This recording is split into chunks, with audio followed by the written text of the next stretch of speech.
Hey guys, good day. This came to mind the other day that maybe I needed to explain this whole destruction of Ephraim a little bit more clear than my last video. I sort of jumped over my last video where I talked about the kids and the USA. I was really more about how I got started with all this. I just want to go into a little bit of detail with the destruction of Ephraim, and it says in Hosea 5, with the new moon. Okay. Um, I've said this. This is probably my fifth time I'm going to say this because no, I'm not really getting any pushback from this. A lot of people are, I think, looking at this and they're saying, yeah, they really can't. This whole idea of how we identify who the USA is through Genesis 48. People really aren't arguing with me, and I'm happy about that. But real quickly, just to put together some talking points here. Look what it says here. This is Jacob speaking in Genesis 48, speaking with he's with Joseph, his two sons, Ephraim. And this is where the clues come that allow us to determine who the United States is. Look at the first thing it says here. Um, as Jacob blesses Ephraim and Manasseh, he says, "Let them grow into a multitude in the midst or the middle of the earth." Um, so this is a map of Israel. Here's the size of Israel. It's got about 6 million Jews live there. It's about the size of New Jersey. Does that is Israel of today, the modern nation of Israel of today, does that constitute a multitude in the midst of the earth? Can you get that from that? Does that language equate with each other? Ephraim and Manasseh would become a multitude in the midst of the earth. Obviously not. The 6 million Jews of Israel is not a multitude. So we have to get our minds away from thinking about Israel in that. This is modern day Israel. This is the land of Israel. But this is not the people of the whole house of Israel. The people of the whole house of Israel are all of these people. And modern day Israel is Judah. Okay, I've talked about this too many times, and I think you guys are probably getting it. So the rest of this group here is pretty much thought to be the West. The West, as in NATO, as in Western Europe, and the United States, the West. So 2,700 years ago, the northern kingdom of Israel was led by Ephraim, and 2,700 years later, now in modern times, Ephraim, the USA, is leading the West. So nothing's changed in 2,700 years. The stages are set to just replay the destruction of Judah and Israel like 2,700 years ago or 2,500 years ago for Judah. Okay, so when you jump to the Genesis 48 test, what I do is I just ask these questions. What pair of brotherly nations, one being older than the other, who speak the same language, are a multitude in the midst of the earth? So Ephraim and Manasseh are brothers, brought up in the same house. You would think they would speak the same language. Ephraim and Manasseh being older. What pair of brotherly nations, one being older than the other, who speak the same language, are a multitude in the midst of the earth? What pair of brotherly nations has the older nation being called great? What pair of brotherly nations has the younger nation greater than the older nation? Think of the United States and Great Britain. What nation on earth can be described as a nation full of nations or states? So when you ask these four questions, looking at these two green verses up here, I've highlighted green, the only answer is the USA and Great Britain. This has been absolutely, totally ignored for eons. Well, and is not discussed. If you don't know this, then there's no way for you to go to this and make heads or tails of it. You are totally lost when you look at this. I know Ephraim, Israel. Oh, Ephraim, you're defiled. I mean, Israel and Ephraim, they stumble in their guilt. Judah stumble. You don't know what they're talking about if you don't attempt to identify who represents these countries and these prophets. So that's the point of trying to understand who the USA is. Now, I belong to a website, a forum, a couple of years ago, Rapture in the Air Now. And I made this assertion that Ephraim might be the USA. And I was practically kicked off the website, told never to mention that again. And I had no idea why. Now I know why. You can't talk about this in polite company. Because look what it says. Ephraim shall become a desolation in the day of punishment, a single day among the tribes of Israel. That's why. If you bring this up and you jump to that, then poof, doesn't look good for the U.S., doesn't it? Doesn't look good at all, does it? So that's why this is never talked about. Because at some point, I mean, it makes sense. The USA used to be a godly nation. We have strayed very far. We started killing our babies in the early 70s. We took God out of school. We can't even say a prayer in school. Does that seem crazy? Like we're going to offend somebody saying, Our Father who art in heaven. Oh, stop, you're killing me. Don't mention God. This is insane. You can see why God is going to bring his wrath on this country. Now, he's going to remove his faithful first. And he's going to remove the friends and the family of the faithful who pray for their family and friends. So do not be scared from this. This needs to go to lukewarm and unbelievers for them to see that prophecy is real. Let's jump into my study document. Okay, so what struck me as I was reading Hosea 5 again, and I thought, I saw this new moon thing down here. I'm like, now the new moon shall devour them with their fields. I'm thinking, here we go again, the new moon stuff. I mean, it's just like, this stuff keeps lining up. Okay, so to understand this prophecy, Hosea was written to the northern kingdom of Israel years ago, 700 BC. The northern kingdom was dispersed and destroyed in 722 BC. Now here we're back again. Dual fulfillment. And look what it says here. You guys can read this for yourself, but the good part down here is below, talking about the desolation of Ephraim. But look what it says here. And the revolters have gone deep into slaughter, but I will discipline all of them. You know, the biggest angst I have with the United States is these false flag attacks where we kill our own people for the betterment of the military-industrial complex or whatever. But I looked at that and I thought, these are the guys, the 9/11 guys. These are the guys who planned this nonsense in Charlottesville. This is all planned hysteria to bring the people of the U.S. to their knees. Okay. The pride of Israel testifies to his face, to the face of God. Israel and Ephraim shall stumble in his guilt. Judah shall stumble with him. See, Israel, the West. Ephraim, the USA. Judah, the modern nation of Israel of today.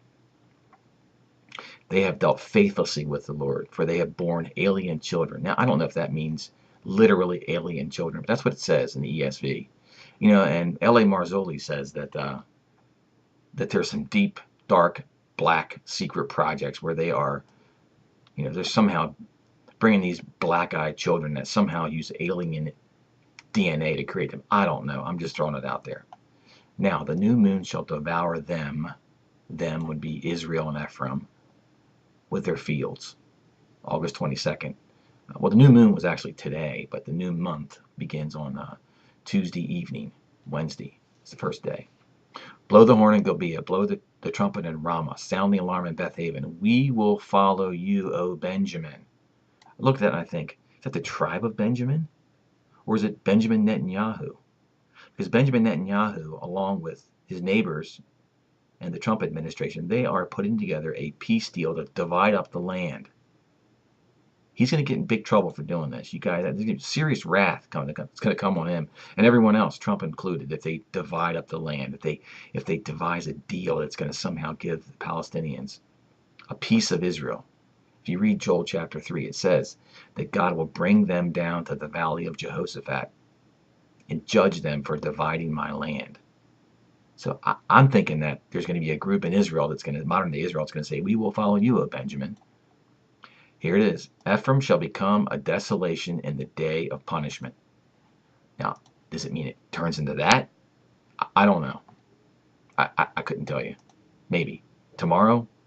Probably not. At some point, yes. Among the tribes of Israel, I will make known what is sure. The princes of Judah have become like those who move a landmark, a dividing line. Two-state solution, divide the land up. Is that what that's talking about? The princes of Judah, they screwed the pooch on this one. Netanyahu got kicked out of power years ago for doing this. He was told that by Like a black preacher down from Texas told him that. He listened to him too. Netanyahu listened to him. Ephraim is oppressed, crushed in judgment. For I will be. This is the kicker. When all this began, let's go back here. So when Ephraim saw his sickness after the destruction, and Judah his wound, when the USA saw his sickness, and Israel, modern day Israel, their wound, then Ephraim went to the Assyrian. Now, if you're following any of the modern day prophets, you know that this guy right here, he's considered the Antichrist. I don't know if he's the Antichrist or an Antichrist. I don't know. I think he is the Assyrian, Gog, who comes into the land of Israel at some point. We all know he's going to take over after Trump gets taken out. Look what it says. Then the USA went to the Assyrian and sent to the great king. He's now the president again. But he, the Assyrian, President Little is his actual name, but he is not able to cure you or heal your wound. For I will be like a lion to Ephraim, to the Christians, and a young lion to the house of Judah, to the Jews. Even I, will tear and go away. Now I'm referring to this as the great rescue. This is when the children and some of the bride are taken. I will carry off and no one shall rescue. If you read the end of Jeremiah 50, it's the same thing. It's speaking of Babylon, which I would say that New York and the monetary system is Babylon. I would say that Las Vegas is Sodom. The West Coast is Gomorrah. That's how I see it playing out. After he takes the kids, tears them away and goes away, he returns to his place, Mount Zion. If you read Jeremiah 31, that's the Firstfruits Reunion. They're singing and dancing. The pregnant women are there. The faithful pregnant women are there. And many others. Until they acknowledge their guilt and seek my face. That means there's a group left behind. In their distress, they will earnestly seek me. This is the first group of the left behind who immediately recognize what went down. These are the good, faithful people that weren't watching. They weren't looking up. They didn't see the redemption drawing near, and they missed it. But after a few days, if you jump to Hosea 6, you see that they were revived after 2 days, and on the third day they were raised up. So this is how I see the timing going. This is the rapture of the church during the darkness. That's what I see. So they see the great rescue occur. Even I will tear away. And then I think somebody's left behind to tell them what's going on. One of these modern day prophets, maybe in a transformed body, and say, hey, look, the Lord's going to return. And after 2 days, he will revive us, transform us. And on the third day, we will leave. See how that works? That's exactly what my timeline said on the other one. Second day of darkness, the bride gets transformed. On the third day, they leave. Okay. So then here, what shall I do with you, O Ephraim? What shall I do with you? This is the second left behind group, in my opinion. What shall I do with you, O Judah? Your love is like a morning cloud, like the dew that goes early. Therefore, I have cut you, I've hewn you by the prophets of the Lord. The Lord will send out his prophets. And they're going to tell these guys just went down. They're not going to want to hear it. There's going to be wailing, and distress, and grief when all this goes down. But here, so after these events occur, and we're in the 40 days of darkness, my thoughts are, this guy right here is going to take over. I did a video about this. Now, I'm not mentioning his name because I don't want to get myself flagged. I hear it's coming. It says, in the house of Israel, I have seen a horrible thing. Ephraim's whoredom, the United States' whoredom, is there. Israel is defiled. Now, I had this crazy notion. So far, I think I'm probably the only one who's come up with this, only because of Barb. Barb had a prophetic word a while back. You can see I have a video. This is a video on my channel. You can see what it is. She had a prophetic word where she heard what sounded like an inauguration speech of the beast. And when you listen to it, it sounds like somebody who's speaking at the Lincoln Memorial. And what former president idolized Lincoln? A president who oversaw a civil war. That's what I see, guys. The Lincoln Memorial is a temple. It calls itself a temple. We've always known we had to build a temple in Israel. We built a temple in Israel years ago. In the house of Israel, I have seen a horrible thing. This guy, when all hell breaks loose and we're going through these time of trials, and it looks like this here. Maybe the Lincoln Memorial will be preserved.